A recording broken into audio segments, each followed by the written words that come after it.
성탄과 연말과 연초를 지나면서 한동안 이 마가복음을 쭉 나가다가 좀 쉬었는데 다시 시작을 하는 겁니다. 지난번까지 11장 25절까지의 말씀들을 통해서 예수님이 하신 사역들을 통해서 많은 우리가 은혜를 받았습니다. 은혜 많이 받으셨죠? 예. 은혜를 많이 받으셔야 되는 겁니다. 이제 예수님께서 예루살렘에 들어가서 그 성전에서 거닐 때에 대제사장들과 서기관들과 장로들이 나와서 예수님께 다짜고짜로 말합니다. 무슨 권위로 이런 일을 하였느냐? 누가 이런 할 권위를 주었느냐라고 이렇게 질문을 하는 겁니다. 자, 여기에서 그 성전에 거닐다라는 그런 말씀이 나오죠. 이 성전에 거니는데 여기는 제한구역입니다. 아무나 그냥 일반인이 들어가서 다니는 곳이 아니지요. 여기에는 대제사장, 서기관들, 장로들 이런 사람들이만이 다닐 수 있는 그 제한 구역인데 예수님이 그 길을 거닐다가 이분들하고 만났어요. 여러분 여기에 대제사장, 서기관, 장로들 그러면 누굽니까? 이스라엘의 지도자들입니다. 이스라엘 백성들의 종교, 정치 모든 것에 권세를 가지고 있는 지도자들입니다.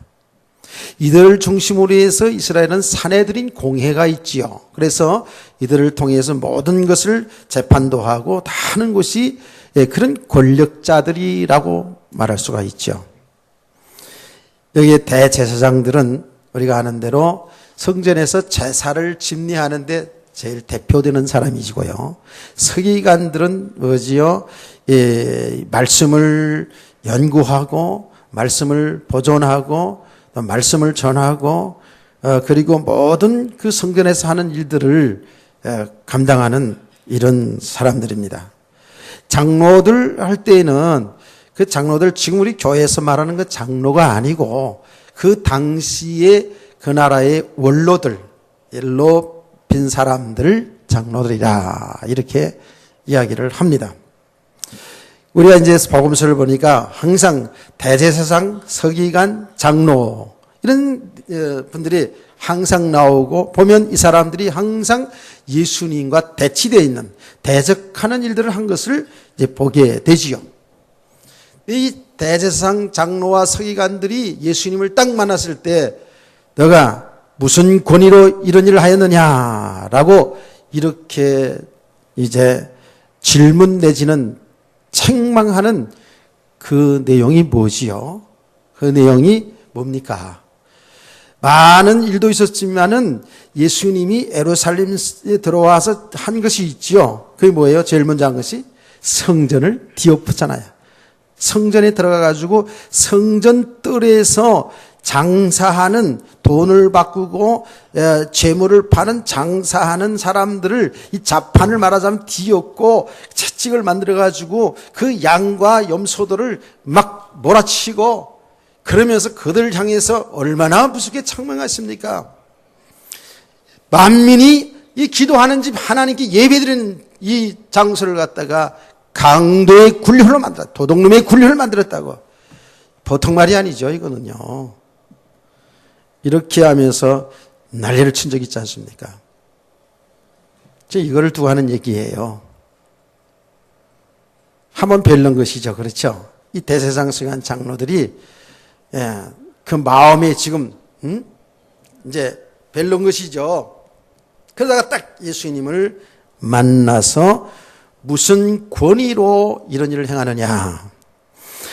이 무슨 권위로 하느냐 하는 것은 먼저 성경에는 무슨 권세로 하느냐 이렇게 이제 표현되어 있는데 권세나 권위나 이제 같은 의미죠.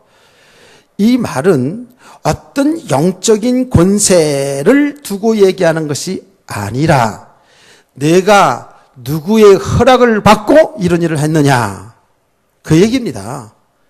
왜냐하면 그 당시에 성전 안에서 장사하던 사람들이 누구의 허락을 받겠냐면 바로 이 대제사장 서기관 장로들에게 이들에게 허락을 받고 장사를 한 것이죠.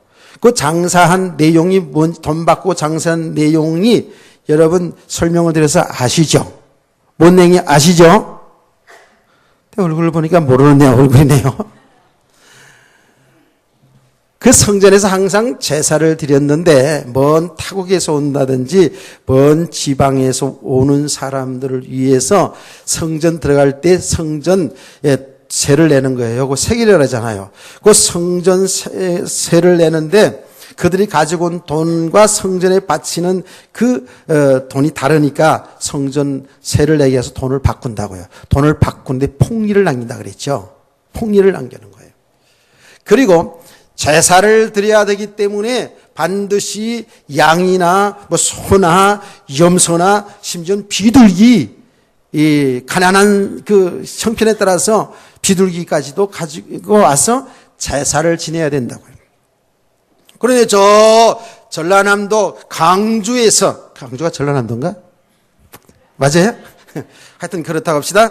저 먼 데서 은혜와 빛교회로 송아지 끌고 오면 얼마나 힘들어요. 여기에 이제 예배드리는 장소라고 생각하면은. 근데 그때는 그리 했어야 돼요. 재물이 반드시 있어야 돼요. 여러분은 지금은 이제 헌금을 다 준비했죠. 그렇죠? 다 준비해가지고 기도하고 구분했다가 이제 헌금 봉투에다 딱 성경 깔pe다 넣고 오면 되지만 여기 와서 또 이렇게 해가지고 내는 사람도 있긴 있겠지. 하여튼 간에 그 당시에는 이렇게 제사를 드리기 때문에 제물을 가지고 왔다고요. 그럼 제물을 가지고 그러니까 멀리서 제물을 가지고 오기 때문에 불편하잖아요. 그러니까 성전 밖에 이렇게 제물을 파는 사람, 돈 바꾸는 사람들이 쫙 있었어요. 그래서 거기서 제물을 사가지고 이제 성전 안에 들어왔던 겁니다. 들어왔는데 이제 그 대제사장들의 허락을 받고 성전 안에까지, 성전뜰이 중요한 장소인데 그 성전뜰 안에까지 그 장사하는 사람들, 돈 바꾸는 사람들이 들어와 있었어요. 여기 누구예요? 그 성전 책임자들하고 결탁이 되어가지고, 말하자면 돈을 넣고, 뭐 권리금을 넣고, 백을 넣어가지고 그렇게 했겠죠. 그래서 결탁된 사람들이 거기서 이제 돈도 바꿔주고 재물도 파는 일을 했다고요. 그런데 그 재물을 가지고 오는데 재물을 검열하는 제사장들이 있었어요. 검열관들이 있었다고요. 왜냐하면 그 제사 드릴 때에 깨끗한 놈으로 드려야 되거든요. 뭐 병들은 거라든지 다친 거라든지. 그래서 검열관들이 딱 보는 거예요. 그거를 재물을. 왜 그렇다고요? 구약시대에 보면은 이스라엘 백성들이 재물을 가지고 나가 제사를 드려야 되는데 아깝거든. 헌금하는 게 아깝거든. 잘 들으셔야 됩니다. 아까워요. 그래가지고는 요 재물을 갖다가 병들은 것, 그리고 다친 것, 부정한 것이죠. 부정한 것은 제물로 안 받았다고요. 이런 것들을 가지고 온 거예요. 제사는 드려야 되겠고. 그래서 검열관들이 있었던 거거든요. 그래서 검열관들이 딱 보고서, 보고 자기들이 기준이야. 이거는 불합격. 비둘기 딱 보고 비둘기가 눈이 돌아가는데 말이죠. 비둘기 눈이 풀렸어. 불합격. 뭐 이런 식으로 다 불합격 시켜 놓잖아요. 그럼 어떻게 해요? 그래서 그 성전 안에서 대제사장들과 결탁된 사람들에 의해서 파는 것을 사도록 만드는 거예요. 그 사는데 돈을 많이 받고 20배, 30배씩 그걸 주고 사야 돼요. 제사는 드려야 되겠고. 얼마나 폭리를 남기는 겁니까? 그래가지고는 요걸 또 어디에다가 상납하냐. 요 대제사장 서기관들 성전 맡은 관리들에게 이걸 상납을 해야 돼요. 그렇게 해가지고 거기에서 이 돈 바꾸는 자, 이 재물을 매매하는 자들이 있었다고요. 그러니까 예수님 볼 때 기가 찰 노릇이잖아요. 그래가지고 예루살렘 성전에 들어오자마자 그거부터 청기를 시킨 거예요. 그거부터 다 내쫓은 거예요. 그래서 우리가 그 말씀을 통해서 뭐 성전 깨끗하게 청소하는 건 그 얘기가 아니잖아요. 성전은 우리, 우리 안에 아직 교회는 와 있지만은 아직도 여기에는 욕심, 시기, 미움, 질투, 갖가지 복음이 아닌 것들이 너무 가득 차 있어서 이 성전을 청결케 해야 된다라고 했죠. 이건 왜냐하면 우리는 하나님의 성령이 가는 성전, 하나님의 집이기 때문에 그런 줄 믿으시기 바랍니다. 그래서 그렇게 우리가 말씀을, 메시지를 받았지 않았어요? 자, 그 이러한 성전 청결한 일을 놓고 제사장들이 생각할 때 괘씸하거든. 감히 우리의 허락도 없이 누가 감히 당신들 이렇게 사업하는 것을 이렇게 다 엎어놓은 거야.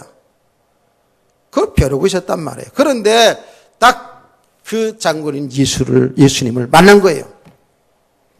그래서 이 무슨 권위로 이런 일을 했느냐 하는 그 말은 바로 육신적인 거예요.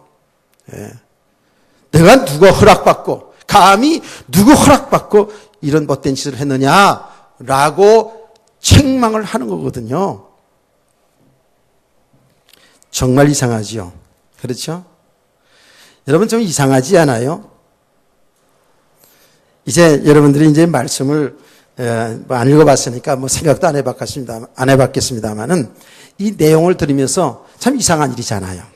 자, 이 성경을 가지고 하나님을 섬긴다고 하면서 예배를 드린다고 하면서 하나님 일을 한다고 하면서 말입니다. 이들이 하나님의 아들 예수 그리스도를, 지금 하나님이신 그 예수 그리스도를 향해서 막 책망하고 질책하고 어떤 권세로 이런 일을 했냐고 이렇게 책망하고 있는 이 대제사장 서기관 장로들을 한번 생각해 보세요. 진짜로 이상한 일이잖아요. 그렇죠? 예수님은 아주 어릴 때에 12살 소년 때에 6월절 행사를 하러 예루살렘 성에 갔다가 남아서 그 서기관들하고 성경을 토론하고 있었잖아요. 사흘길을 예수님의 부모들이 그 사람들 많은 텀에 끼어가다가 보니까 예수님이 없어졌어요. 그래서 막 찾아서 헤매는 내용이 나오죠. 누가복음에. 그러다 찾아서 올라가니까 딱 그래 서른덕하게 그냥 이 서기관들하고 율법사들하고 성경을 토론하고 있었어요. 그래서 이 예수님 부모가 걱정이 돼가지고 도대체 어떻게 된 일이야 예수? 이렇게 하면서 청하잖아요. 너 우리들이 얼마나 찾았는지 알아? 막 이러면서 이제 그런 거 내가 좀 붙인 거예요. 그런 마음을 가지고 이제 책망하니까 이상한 듯이 부모들에게 뭐라 그랬어요? 아니 내가 내 아버지 집에 있는데 왜 이러지? 이랬잖아요. 내가 내 아버지 집에 있는데 왜 그러지? 부모들이 몰랐다고요. 자, 여러분요. 지금 이런 장면이에요. 지금 예수님을 책망한다니까. 내가 감히 여기 들어와서 이런 일을 했어? 라고 대제사장 서기관 장로들이 책망하고 힐문하고 이라는 내용을 보게 됩니다. 자, 여러분들이 여기에 대한 의문점을 하나 가지고 여기에 대한 좀 생각을 가지고 말씀을 계속 들으세요. 이게 지금 다른 사람의 얘기가 아니고 우리들에게 주시는 메시지라 그랬죠. 제가 11장을 읽다가 이 내용을 읽다가 별 내용이 없는 것 같아요. 예수님이 그 장로, 대제사장 서기관 장로들이 예수님에게 권세 문제를 따진 이야기고 예수님이 대답한 그 내용이거든요. 그래서 넘어갈까 말까 별 내용이 없는 것 같아서. 그런데 가만히 말씀을 묵상하다 보니까 다 중요하기 때문에 우리에게 너무 주시는 메시지가 있기 때문에 이런 말씀들이 기록된 줄 믿으시기 바랍니다. 한 말씀이라도 헛된 것이 없지요. 정말로 하나님의 생명의 말씀은 한 단어라도 한 줄이라도 소홀히 해서는 안 되겠다라는 생각이 더 들더라고요. 자, 예수님이 이렇게 질문하는 책망하고 있는 그들에게 대답을 하는데요. 즉답을 하지 않죠. 적답을 하지 않았어요. 이것도 예수님의 지혜입니다. 적답을 하지 않는 게 뭐예요? 사실은 말이 안 되거든요. 또 그들이요, 정말 뭔가 진리를 알고 싶어서 그 한 일이 너무 의아해서 정말 이게 무슨 뜻이 있어서 여기에 무슨 메시지가 있나 싶어서 물어보는 게 아니고 예수님을 잡으려고 하는 거예요. 예수님을 공경에 빠뜨리려고 하는 거예요. 그래서 예수님 사역 당시 우리가 쭉 봐왔습니다마는 이 사람들이 이런 류의 질문들을 자주 했지 않았어요. 이 바리새인들이요, 서기관들이요, 예수님의 집회 현장에 와가지고 자주 했잖아요. 그때마다 예수님은 그들의 의도를 알기 때문에 정말 진리를 사모하고 뭔가 깨닫고 하고 예수님을 알고 싶어서 하는 질문이 아니고 어떻게 하면 예수님을 공경에 빠뜨리고 어떻게 하면 예수님을 올무에 가둬놓아서 망신을 당하게 하고 어떻게 하면 예수님을 잡아 죽이려고 하는 그런 의도를 가지고 예수님 사역에 와서 항상 태클을 걸었잖아요. 이런 질문을 하지 않았어요. 예를 들면은 여러분 다 아는 내용이죠. 가늠하다 현장에 잡힌 여자를 잡아가지고서는 잡아서 예수님을 공경에 빠뜨리려고 이 여자를 어떻게 하면 좋겠냐고 그러잖아요. 그러니까 예수님이 거기에 대답을 즉답을 하지 않고 어떻게 했죠? 엎드려서 뭘 썼어요. 뭘 썼다고요. 뭘 썼는지 뭐 썼다는 내용은 안 나옵니다. 근데 우리가 하나 추측을 하죠. 그때 예수님이 그 폭도들 앞에서 뭘 썼겠는가? 글씨를 짰잖아요. 돌을 주워 썼는지 막대기를 가지고 썼는지 손가락으로 썼는지 그건 없어요. 다 썼어. 근데 아무래도 이제 큰 돌 같은 거 막대기 같은 거 썼겠지. 썼는데 보통 추측하기를 사람들이 어떤 죄진 그 내용들을 썼을 수도 있겠다라고 그런 말들 합니다. 어쨌든 그 엎드려서 글을 쓰고 있습니다. 사람들이 뭘 쓰는가 하고 다 궁금하게 들여다봤겠죠. 그런데 예수님이 일어나셔서 뭐라고 얘기했습니까? 너희 중에 죄가 없는 자가 돌을 들어 쳐 죽이라 그랬어요. 사람들이 그 말을 들을 때에 죄가 없는 사람이 어디 있겠어요? 아마도 그 쓴 내용들이 그들의 죄상을 다 써놨을지도 모르겠어요. 어쩌면. 그러니까 한 사람들이 양심의 가책을 받으면서 떠났다는 내용이 나오지 않습니까? 근데 그때 예수님에게 질문한 이 사람들의 의도가 뭐예요? 돌로 쳐 죽여라. 그러면 예수님이 사랑의 복음을 전한다고 사랑 타령하더니 사랑이 없는 사람이다. 말과 행동이 틀린 사람이다 라고 그렇게 시비 걸을 수 있지 않겠습니까? 그런데 돌로 쳐라. 그러면 사랑이 없는 사람으로 말할 것이고 그냥 놔주라 그러면 율법에는 어떻게 해요? 현장에 잡힌 사람은 그 자리에 돌로 쳐 죽이는 법이 있거든요. 그러면 돌로 쳐 죽이라 그러면 사랑이 없는 자가 되고 그냥 보내라 그러면 율법을 어기는 게 되고 둘 다 걸려들잖아요. 그래서 예수님이 그렇게 지혜롭게 대답을 한 거예요. 그들의 의도를 알기 때문에. 오늘도 마찬가지예요. 이 사람들의 의도를 잘 알고 있기 때문에 예수님이 다시 되물었어요. 뭐라고 그러냐면 이렇게 물었습니다. 예수님께서 이르시되 나도 할 말을 너에게 물으리니 대답하라. 그리하면 나도 무슨 권세로 이런 일을 하는지 이르리라. 그렇게 말을 해놓고서는 30절입니다. 요한의 세례가 하늘로부터냐 사람으로부터냐 내게 대답하라 했어요. 참 지혜가 이렇게 뛰어나야 돼요. 요한의 세례가 하늘로부터 온 것이냐 사람에게서 난 것이냐라고 물었다고요. 그들이 그 말을 듣고서 의논을 하는 거예요. 뭐라고 했어요? 만일 하늘로부터라면 어찌하여 그를 믿지 아니했느냐 할 것이고, 사람으로부터라고 얘기하면은 지금 모든 이스라엘 백성들이 세례 요한을 지금 따르는 군중들이 많거든요. 그럼 또 안 되겠거든요. 그래서 우리가 대답할 수 없다, 이렇게 말을 하는 거예요. 여러분, 여기에는 참 예수님의 지혜와 동시에 예수님의 의도가 깔려 있습니다. 세례 요한은 예수님을 그리스도로, 하나님의 아들로 그렇게 선포하지 않았습니까? 세례 요한이요. 그렇죠? 그 세례 요한을 이름을 댄 것도 여기 다 의도가 있는 거예요. 자, 어쨌든 그렇게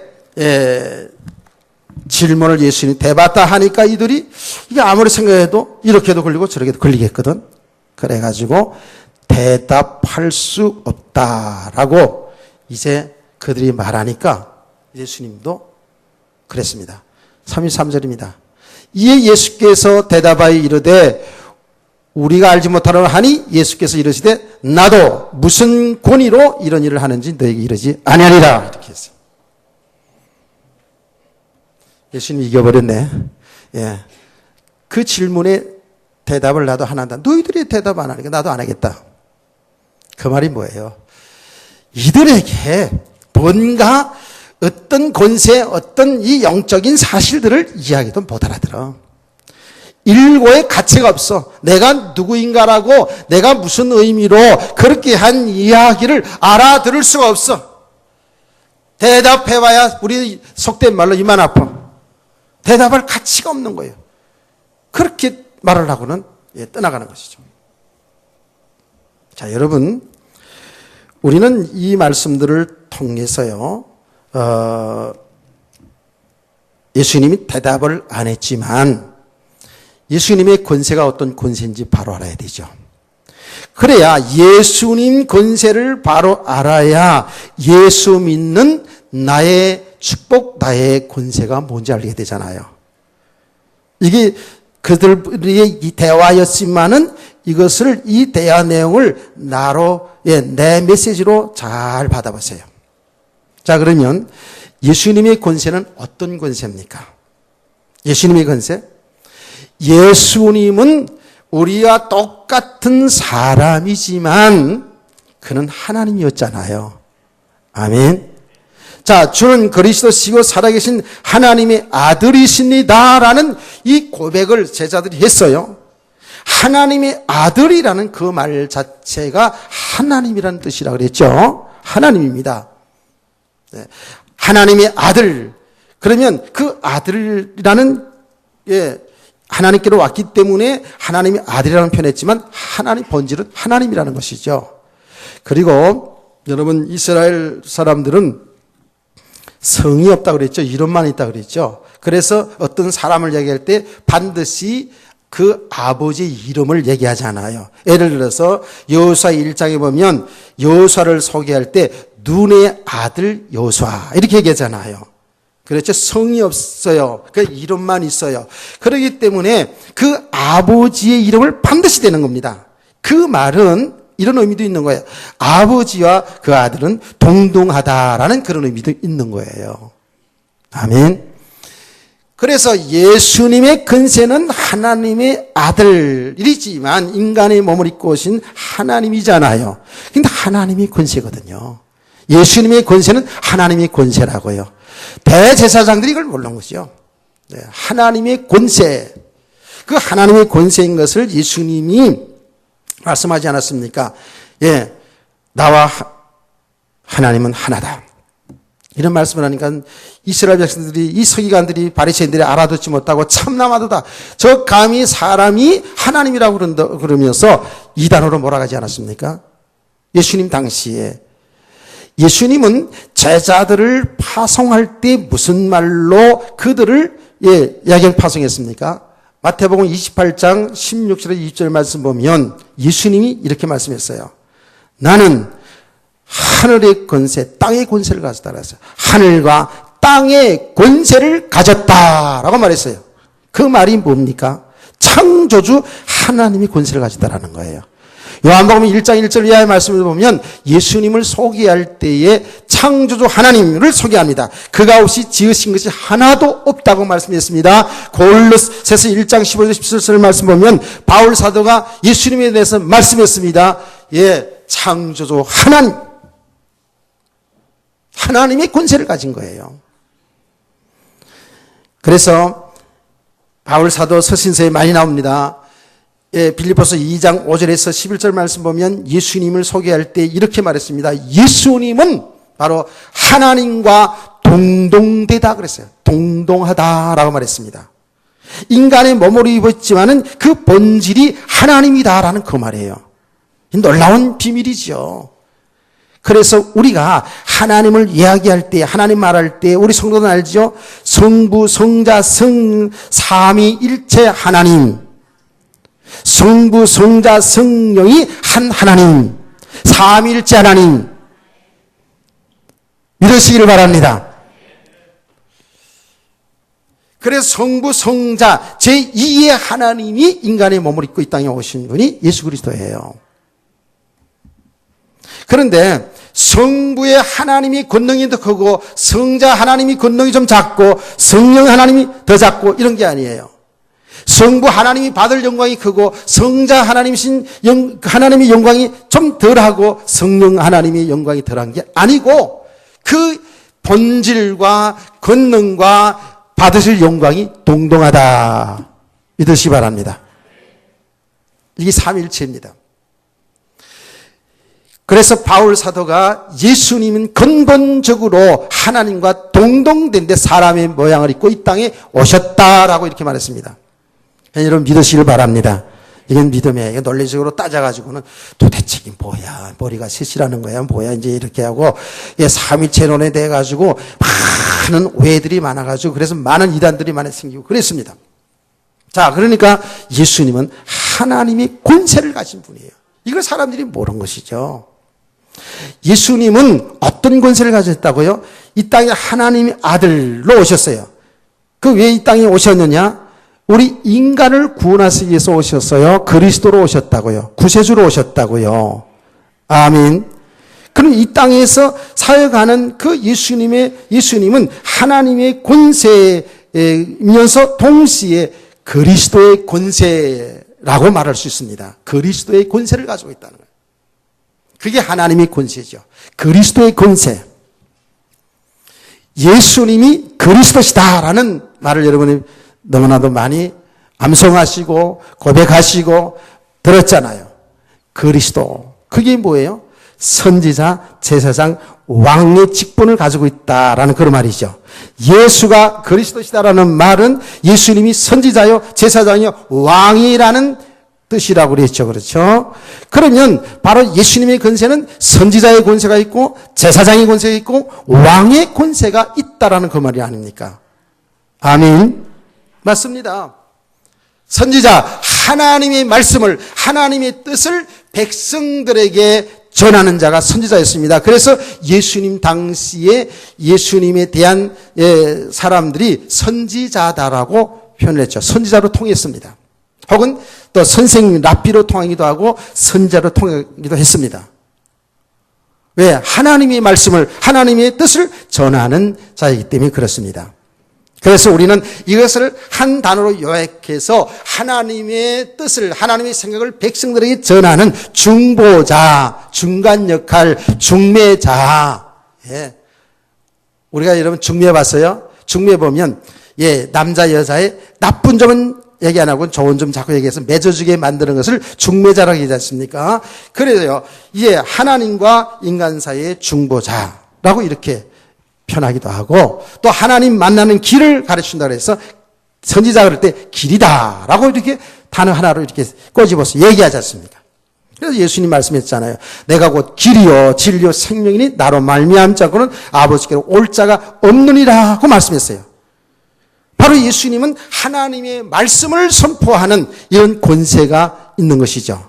선지자의 권세. 제사장의 권세가 뭡니까?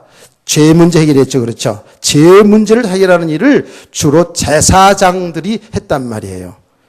그래서 예수님의 권세는 죄 문제를 해결하신 제사장의 권세가 있다고요. 그래서 예수님 사역 중에 이런 사건이 있지 않습니까? 예수님이 어떤 집에 들어가서 복음을 전하고 있는데, 뭡니까? 지붕에서부터 뭐가 내려와, 그냥. 지붕이 내려와. 지붕이 내려왔다니까? 뭐가 내렸어요? 흰눈이 내린 게 아니고, 지붕에서, 침상에 딱 내려오는데 보니까 거기 중풍병자가 있지 않았습니까?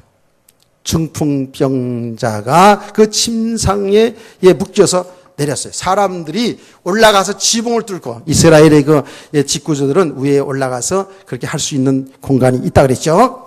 자, 그때에 그 중풍병자를 향해서 예수님이 첫 마디가 뭐라고 그랬어요? 뭐라고 했어요, 이해한 집사님?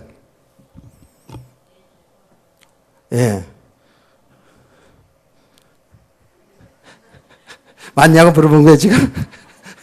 맞아요. 오늘 제가 틀렸으면 하루 종일 찝찝할 텐데, 맞아가지고 다행이다, 그렇죠? 내 제3을 받았느냐 그랬거든요? 그 중풍병자가 지금 병을 고치러 왔는데 예수님이 내 제3을 받았느니라 이렇게 말했어요. 그러니까 거기 있던 이 바리새인 서기관들이 또 여기 지금 나타난 이 사람들이 말이에요. 뭐라고 했어요? 진짜 참남하다. 진짜 웃긴다. 저 인간이 뭐야? 저 인간이 뭐야 하는 건 지금 제 얘기고요. 그 사람들의 그 심리를 얘기하는 거예요. 저기 뭐야? 하나님밖에 죄 사함 할 수 있는 게 하나님밖에 없는데 지가 감히 누군데 저 인간이 그 누구길래 죄 사함을 받느니라 이런 말을 하냐고 말이에요. 그래 막 그들이 부글부글 했다니까요. 그 예수님이 하나님이신 예수님이 그걸 모르겠어요? 알지요. 나도 알겠는데 이렇게 보면 안다고요. 그래가지고 예수님이 뭐랬어요? 마가복음 2장에 나오는 이야기입니다. 마가복음 2장 10절 말씀 보면 내가 죄 사할 수 있는 권세가 있는 줄을 알게 하기 위해서 그렇게 말했다는 거예요. 이게 권세입니다. 죄를 사할 수 있는 권세. 이게 예수님이 바로 권세요. 그리스도의 권세라고요. 왕이 뭡니까? 왕 그대로 그야말로 다스림이잖아요. 통치잖아요. 권세잖아요. 그 왕이 뭐예요? 왕은 주권자라는 뜻이에요. 주인이라는 뜻이에요. 우리는 국민이 우리나라의 주권자 이렇게 얘기하잖아요. 그런데 그러면서도 우리의 그 주권자를 대표하는 사람이 누구예요? 대통령 이렇게 하잖아요. 그렇죠?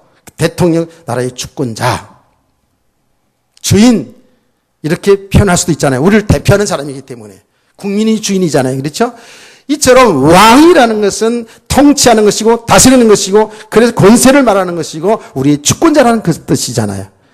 예수님은 바로 만왕의 권세에 있는 분인 줄 믿으시기 바랍니다. 바로 예수님의 권세예요. 우리가요 지금 계시록을 공부하면서 그 예수의 이름을 가지고 나가자. 그 예수의 이름을 믿고 예수를 바라보고 예수를 의지하고 풀렸던 다리에 힘을 주고 풀렸던 어깨에 힘을 주고 당당하게 뚜벅뚜벅 나가자 이런 말씀을 하지 않습니까? 아멘. 계시록을 참석해 본 사람이라면 아멘을 크게 해야지요. 계시록 중요합니다. 이제 오늘 오후에도 계시록 할 겁니다. 그 이름 예수 그리스도 뭐예요? 하나님의 권세, 그리스도의 권세를 가진 분이기 때문에 죄 문제를 해결하시고 하나님만은 길을 이루시고 만왕의 왕이신 그 이름, 그분이 우리 주권자, 우리 주인이신 그 그리스도를 의지하고 믿고 우리가 세상을 승리하는 줄 믿으시기 바랍니다. 그래서 그 예수 이름 하는 거거든요. 자, 근데 중요한 것은 예수님의 권세가 하나님의 권세이고 이런 어마어마한 그리스도의 권세를 가졌다면 저와 여러분은 뭐예요, 그럼? 우리 예수님의 권세만 알고 하면 안 되겠죠. 그 예수 그리스도를 믿는 저와 여러분의 성도의 권세를 알아야죠. 저와 여러분의 권세가 뭡니까? 자, 여러분과 저는 어떤 권세? 하나님의 자녀된 권세를 가졌어요. 이거 하나로 끝내줘야 돼요. 할렐루야.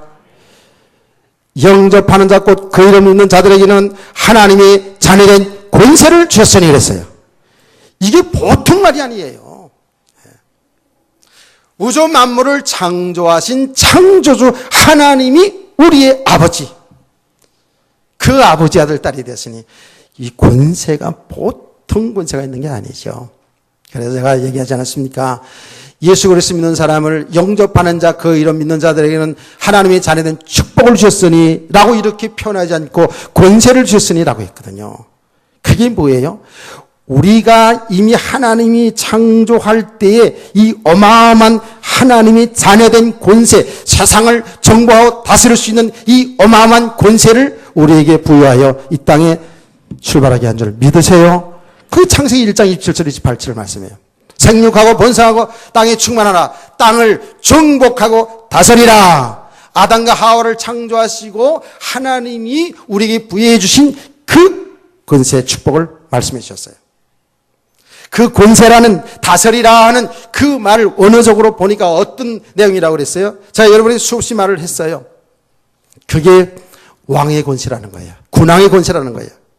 아까 일부 예배에서도 그런 얘기 했잖아요. 우리나라는 권세가 3부로 난다고 그랬어요. 행정부, 입법부, 사법부 이렇게 나눠가지고 이 권력이 나눠져 있어요.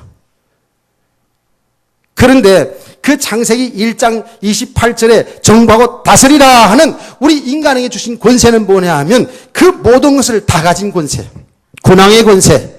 할렐루야. 이게 저와 여러분이 받은 축복이고 권세라니까요. 축제는 어깨를 세우시기 바랍니다. 이게 보통 권세가 아니에요. 그래서 베드로 사도는 이 사실을 깨닫고 뭐라고 얘기했습니까? 저와 여러분을 왕같은 제사장이라 했어요. 그래서 웃는 말 같으지만 여러분은 왕이요, 여러분은 왕비요, 여러분은 제사장이요. 할렐루야. 보통 축복이 아니라니까. 이 권세를 우리가 이 땅에 살아가는 날 동안에 누리는데요. 어떻게 누리지느냐? 뭐라고 예수님 말씀했어요? 예수님의 제자 베드로가 주는 그리스도시여 살아계신 하나님의 아들이십니다 라니까 바요나 시므나 내가 복이 있도다. 이를 알기 위해서는 내 혈육이 아니라 하늘에 계신 내 아버지시니라. 이제는 엄부의 권세가 너를 이기지 못한다 그랬어요. 엄부의 권세가 여러분 이기지 못합니다. 이 어둠의 세력이 여러분 이기지 못합니다. 우리가 정말 예수 그리스도를 바로 믿고 그 예수 그리스도 안에 사는 성도가 맞다면 엄부의 권세 여러분 이기지 못합니다. 저와 여러분을 이 악한 원수마귀가 영원한 지옥 형벌로 끌어가지 못합니다. 만왕의 왕이시고 만주의 주가 되신 우리 주님이 우리와 함께 계시니까. 그래서 뭐라고 얘기했어요? 내가 이제부터 땅에서 매면 하늘에서 매일 것이요 땅에서 불면 하늘에서 불리라. 이게 우리 신부가 권세를 얘기하는 거예요. 오늘 새벽에도 말했습니다. 이 기도에 우리 구원받은 자의 즐거움 이 메시지를 하면서 오늘 새벽까지 그 메시지를 했어요. 뭐냐 말이죠. 구원받은 하나님의 자녀들은 이 기도라는 것이 특권이라고요. 이게 권세요. 이게요. 해도 되고 안 해도 그런 얘기가 아니라니까요. 하늘에서 이 땅에서 매면 하늘에서 매고 이 땅에서 불면 하늘에서 풀리라. 이게 우리의 신분 권세라니까요. 어마어마한 것이죠. 우리 하나님의 백성들이 나아가서 주 예수 그리스도 이 예수 그리스도의 이름을 말할 때 그 사람들이 주 예수 믿게 될 때에 그들이 죄가 용서받고 하나님의 자녀를 구원받는 세상에서 가장 복된 일을 할 수 있는 이 복음 전하는 것도 권세입니다. 아무나 할 수 없는 권세라고요. 오늘 세상의 사람들은 여기저기로 흩어져 있지만 우리 성도들은 교회에 나와서 하나님 앞에 예배할 수 있는 것 아무나 하는 게 아닙니다. 물론 혹시 이 가운데 또 교회들 속에는 불신자들도 있겠지만 사실은 진정한 예배자들은 하나님의 선택된 백성들을 믿으시기 바랍니다. 예배의 특권이라니까요. 이게 얼마나 귀한 일인데요. 이게 우리 받은 성도들의 권세요. 이 권세를 누리는 삶이 아니겠어요? 그러니까 저와 여러분은요. 정말 이 믿음의 눈으로 보면 이 말로 다 표현할 수 없는 어마어마한 축복이 어마어마한 권세를 가졌다니까. 바울 사도는 그래서 우리 성도를 향해서 뭐라고 얘기한 줄 아세요? 하늘나라의 시민권자다 그랬어요. 시민권자. 우리가 이 땅에 살고 있지만 하나님 나라의 백성이요, 하나님 나라의 시민권을 가지고 있다고요. 저와 여러분이 하나님 나라의 동사무소에 다 여러분의 이름이 기록되어 있다고요. 하나님 나라 동사무소가 있느냐? 있다니까요. 예. 요한계시록 20장에 보니까 거기에 생명록 책이 있는데 저와 여러분의 이름이 하나씩 다 기록되어 있다고요. 할렐루야. 이게 뭐 보통 축복이 아니지. 생명록에 없는 사람은 그건 아무리 이 땅에서 종교생활 열심히 하고 가도요, 없으면 끝나는 거예요.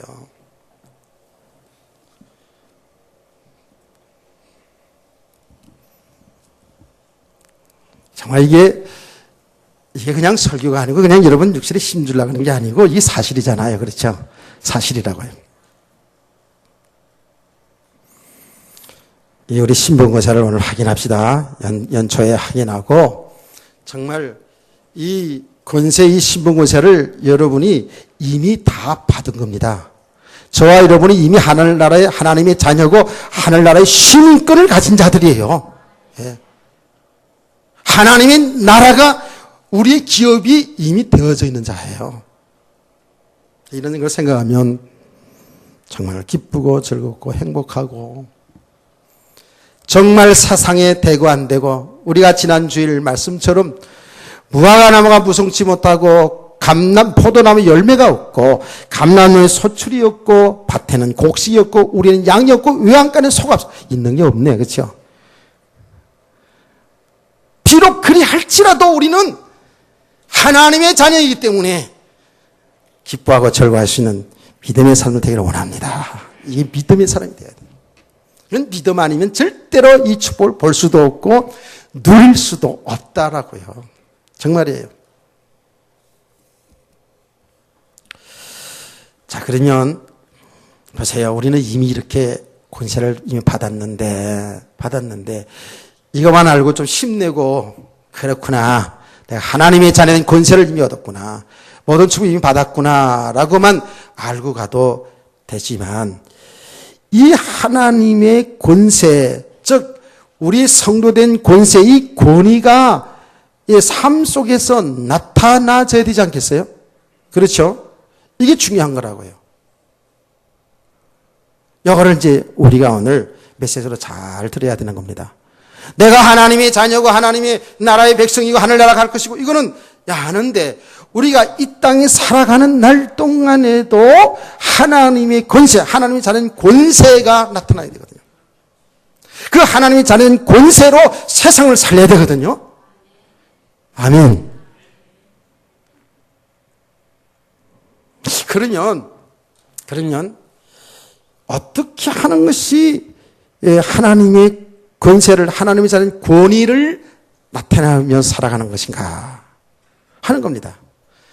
이건 뭐냐 하면 하나님의 뜻대로 사는 겁니다. 하나님의 뜻대로 사는 거예요. 하나님의 뜻을 따라 사는 그 삶이 뭐예요? 이게 하나님 말씀에 순종하는 삶이에요. 그 하나님의 순종의 끝이 뭐냐 하면 죽음이에요. 예수 그리스도의 권세가 여기서 나타난 거예요. 아멘. 그러니까 뭐예요? 바로 예수님의 권세는, 예수님의 권위는 어디서 나타났냐면 하나님의 뜻에 순종하여 죽는 것이 예수님의 권세가 나타난 거예요. 그러니까 우리의 권세, 우리 성도의 권세가, 우리의 성도가 존귀해지고 성도가 권위가 나타나는 것은, 성도가 통해서 하나님의 영광이 드러나는 것은 우리가 주의 말씀에 순종하는데 우리가 날마다 죽어야지 되는 거예요. 믿으시기를 바랍니다. 이건 제 얘기가 아니잖아요. 예수님의 그 사역을 통해서 알 수가 있잖아요.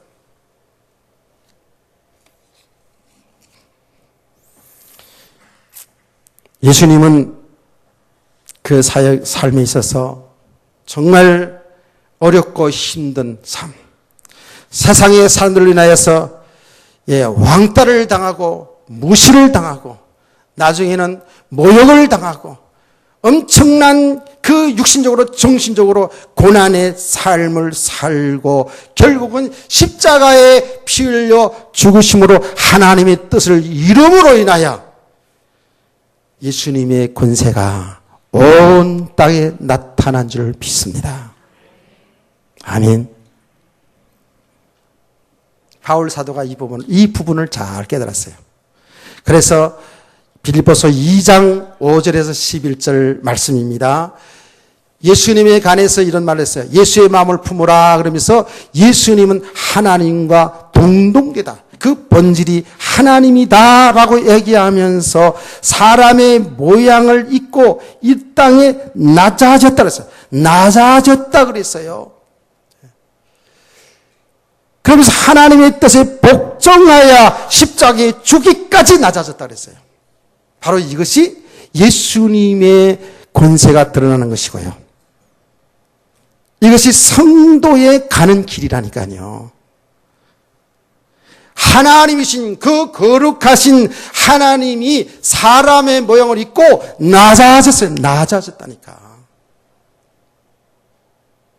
하나님의 뜻에 복종하는데 어디까지? 십자가의 죽음까지, 죽기까지 복종했다니까요. 이 십자가의 죽기까지의 복종을 통해서 하나님의 뜻이 이루어진 줄 믿으시기 바랍니다. 하나님 뜻이 뭡니까? 우리 인간의 죄 문제를 해결하시고 우리를 구원하시는 거였잖아요. 낮아지고 죽기까지 복종하심으로 하나님의 뜻을 이룸으로 말미암아 세상의 모든 무릎이 주 예수 그리스도 앞에 꿇게 된 줄 믿으시기 바랍니다. 그게 빌립보서 2장 5절에서 11절 말씀이에요. 이게 기독교의 본질이거든요. 이게 주님이 가르친 말씀이에요. 내가 살고자 하느냐 내가 어떤 이 되고자 하는 섬기는 자가 되라. 내가 높고자 하느냐 낮은 자가 되라 그랬어요. 그게 하나님의 권세가 우리 성도의 권세가 나타나지게 돼 있어요. 아멘.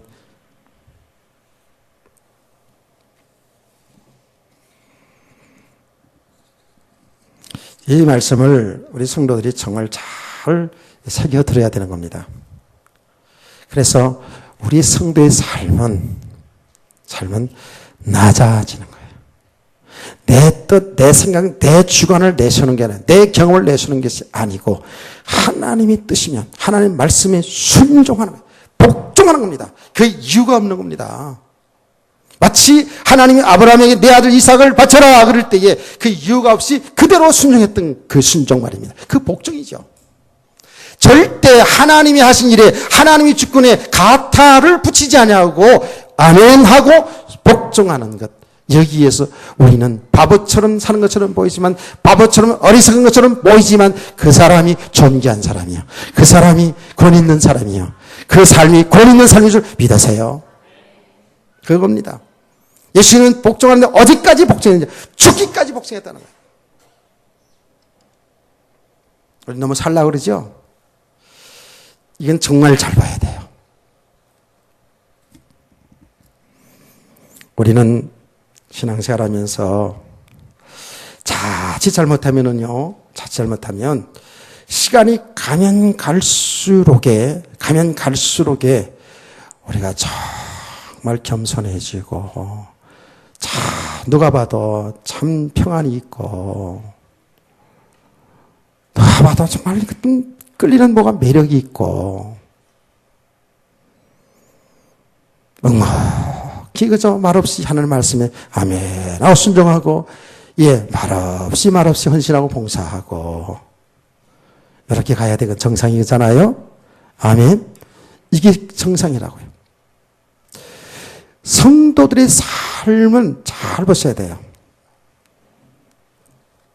우리가 하나님의 자녀 권세, 왕 같은 제사장 하는 전 권세를 세상을 정말 다스릴 수 있는 권세 얻었다. 이렇게 하니까 뭔가 육신적으로 우리가 힘을 주고 그런 게 아니에요. 그런 게 아니라고요.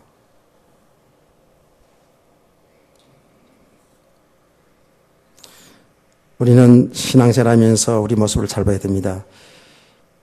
신앙생활 하면서 신앙생활 오래 한 것을 자랑할 수 있어요. 신앙생활 오래 한 것을 가지고 힘을 쓸 수 있다니까요. 그래서 어떤 어리석은 사람들은 교회에 보면 내가 교회 개척 멤버인데 나를 우습게 하러? 이런 사람도 있어요.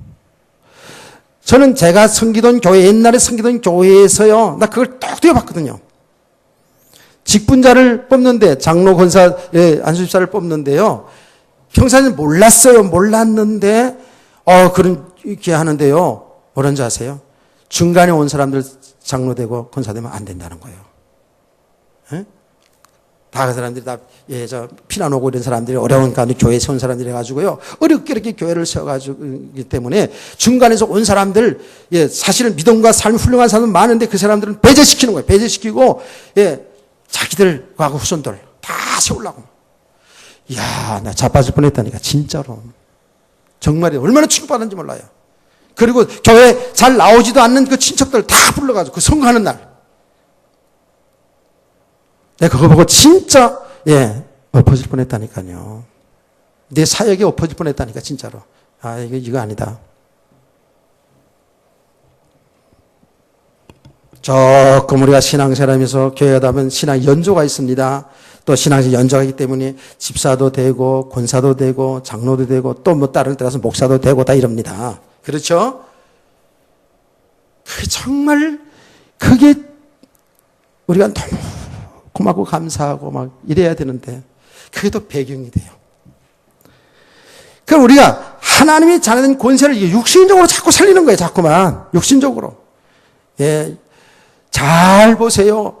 여러분이 건강한 것도, 많이 배운 것도, 너무 건강 자랑하지 마시고요.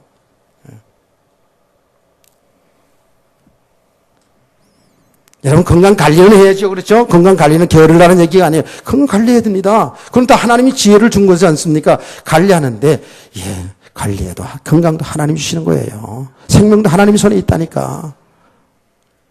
어제도 그제 신년 하례식 예배 드렸는데 젊은 사람인데요. 돌아가셨대요. 근데 이분은 그렇게 운동을 많이 했어요. 그렇게 족구를 잘하고 늘 만나면 족구 얘기하고 건강 잘하고 이랬는데 갑자기 그냥 돌아가셨다네. 진짜 건강 잘할 것도 못 되는구나.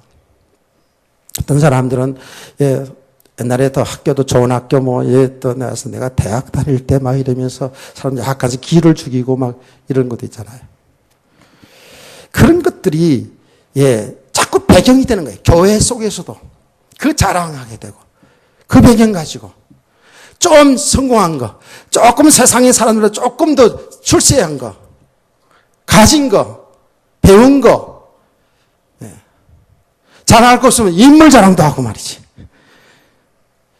전부 이렇게 우리가 하나님이 자녀된 권세를 얻어서 이미 축복 다 받은 우리 성도들이 육신적으로 자꾸 살리는 거예요. 육신적으로. 그렇게 되면요. 뒤에서 욕합니다. 목사들도 똑같아요. 저도 똑같고 그 속에 다 들어갔어요. 교회가 말이에요. 배경이 막 커졌어요. 교회가 그냥 수천 명 되는 교회야. 교회도 잘 지어놓고, 근데 만났는데 얼마나 목에 힘이 들어가 있는지.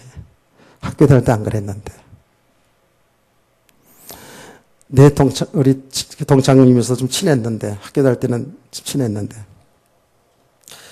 총이 아주,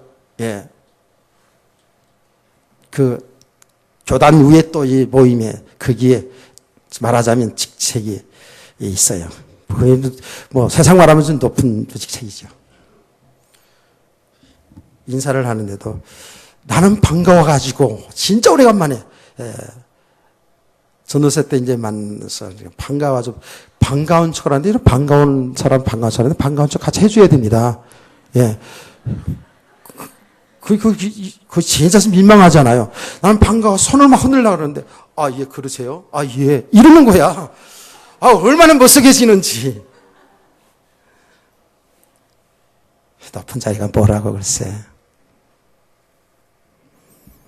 하나님이 주는 이 축복 권세를 갖다가요, 전부 육신적으로 살리는 거예요.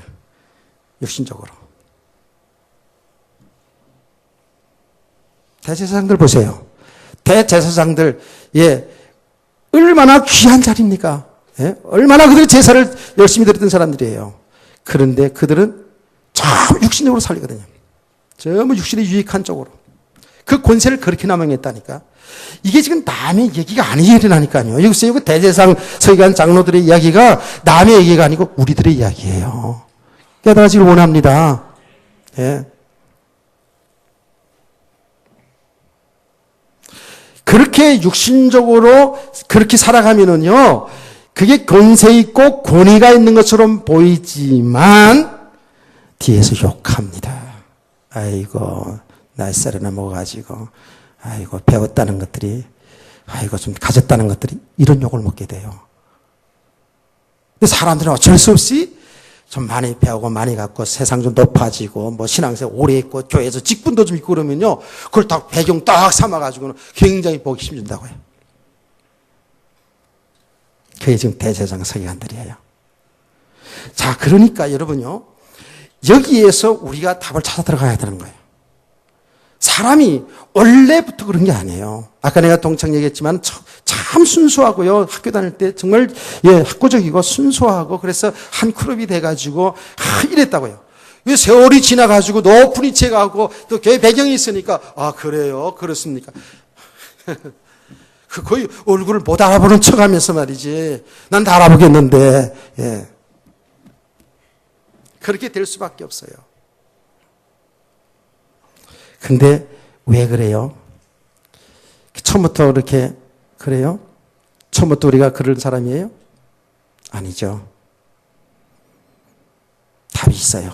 대제사장들이, 예, 그렇게 거룩한 하나님의 귀한 직분을 감당하면서 그 눈이 얻어가지고 결탁이 돼가지고, 예, 결탁이 돼가지고 글쎄 하나님의 아들이신 예수님을 그렇게 책망하고 그런 것이 그들이 그런, 예, 그거 싶어서 그런 거예요.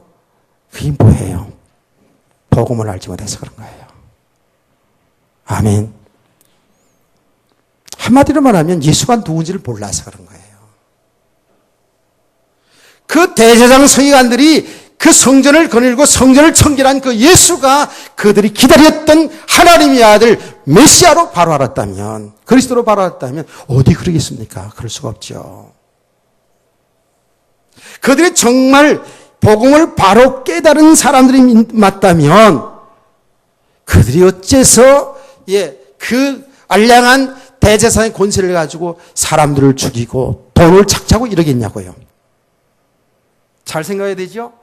우리가 정말 예수 믿어서 그 예수 안에 영원한 영생, 생명 얻었고 하나님의 자녀가 되었고 하늘 시민권을 가졌고 왕 같은 제사장이고 우리가 이 땅에 살아도 하나님 나라의 배경까지 살고 죽어도 영원한 하나님 나라를 가는 이 믿음의 사람이라면 무슨 글쎄 권세 가지고 무슨 세상에 배운 거 가진 거 가지고 이거 교만하고 자랑하겠냐고요.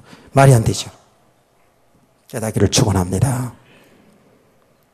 복음을 바로 깨달아가야 되는 거예요. 그래서 그게 아니면 우리 똑같아지는 거예요. 그래서 참 이제부터 지금 이게 본론이 들어가야 되는데 참 난감하죠 이제. 자, 그래서 우리가 이 말씀을 통해서 우리 자신들을 잘 봐야 되는 거예요. 이거 지금 대제사장 서기관 장로들과 예수님의 대화처럼 보이지만 여기에 내가 내 입장을 놓고 한번 봐야 된다니까요. 얼마나 우리는요 육을 살려왔는지 몰라요. 설교 말씀 통해서도 얼마나 육을 살렸는지 몰라요. 복음과 상관없이 우리가 얼마나 하나님 노릇하고 우리가 우리 배경 가지고 얼마나 하나님 보시기에 아름답지 못하게 사는 것이 얼마나 많은지 몰라요. 예수님이 너무 가짜나서 말할 일고의 가치도 없어서 대답도 안 해버렸어요. 그렇죠. 이게 세계가 완전히 다른데 대제사장 서기관 이 사람들은 완전히 육의 사람들인데 이 영적인 이 세계를 어떻게 하냐고. 이건 말해도 모르잖아요. 그렇죠. 일고의 가치가 없어서 대답을 안 해줬다니까. 우리가 혹시 여기 있을 수도 있거든요. 우리 신앙생활 가운데에 이 영적인 메시지를, 이 복음을, 이 그리스도를 정말 잘 듣지 못하고 자꾸 이렇게 바리새인들처럼 이런 쪽으로 신앙생활이 갈 수도 있잖아요. 깨달아기를 축원합니다. 우리는 오늘도 내일도 하나님의 말씀을 통해서 내 모습을 정확히 보면서 그리스도를 바로 알아가기를 원합니다. 복음 바로 알아가기를 원합니다. 아멘. 여러분 모든 삶의 현장에서요. 정확히 사는 길은 다른 게 없어요. 오직 예수 그리스도예요. 여러분 모든 삶 속에서 옳고 그름이 우리의 기준이 아니라 예수 그리스도가 옳은 거예요. 그리스도가 기준이 되어야 되거든요. 이렇게 우리는 이 복음을 우리가 이렇게 조금씩 깨달아가면 갈수록 나도 모르게 우리 믿음이 진짜 세워져가는 거예요. 지금은 잘 안 들릴 수가 있습니다. 지금은 재미없을 수 있어요. 정말 인정하기 싫은 것도 있어요. 예.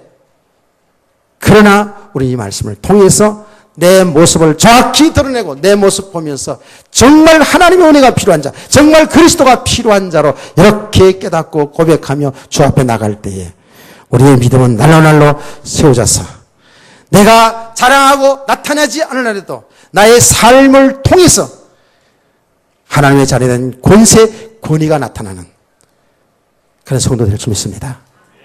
아멘. 나 누가 알아달라고 하지 않아도 이렇게 되게 돼 있어요. 우리는 그래서 제가 늘 얘기하잖아요. 나이가 들어가면 들어갈수록 우리 육신적인 배경을 자꾸 없어져 가요. 그럴수록 우리 성도들이 정말 믿음의 사람으로 다 세워져 가면서 말 안 봐도 믿음의 사람으로, 복음의 사람으로 세워져 가면 정말입니다. 권위가 있고요. 존경받는 하나님의 사람들 될 줄로 믿습니다. 기도합시다. 하나님 아버지, 오늘 주신 말씀들이 우리의 신앙이 되게 하시고 우리의 삶이 되도록 축복해 주시옵소서. 주 예수 그리스도의 이름으로 기도합니다. 아멘. 찬송가 490